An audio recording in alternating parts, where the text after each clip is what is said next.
Hello everyone, today we're diving into one of the most discussed dynamics in recent Turkish television history, because the story of Gökberk Demirci and Özge Yağız did not end when their series stopped airing, and in many ways, it only became more complex afterward.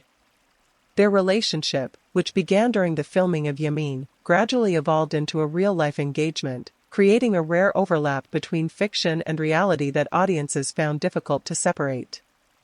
This blending of narrative and personal life turned them into one of the most closely followed couples among viewers of daily Turkish dramas. What makes their story particularly compelling is not just the relationship itself, but the way it unfolded publicly and then quietly dissolved. By 2022, their engagement ended, and while neither of them escalated the situation into public drama, the absence of clear explanations fueled speculation across fan communities.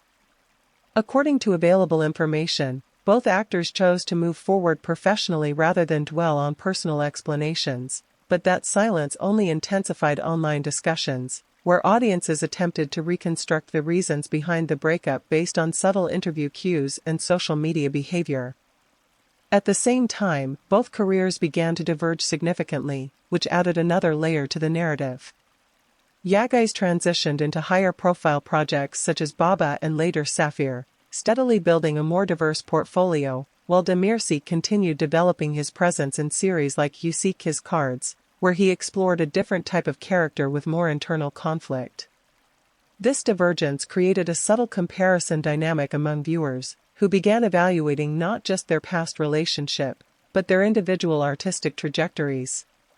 Interestingly, fan discussions did not simply disappear after the breakup but evolved into ongoing theories about possible reconciliation, especially whenever either actor gave a vague or emotionally nuanced interview.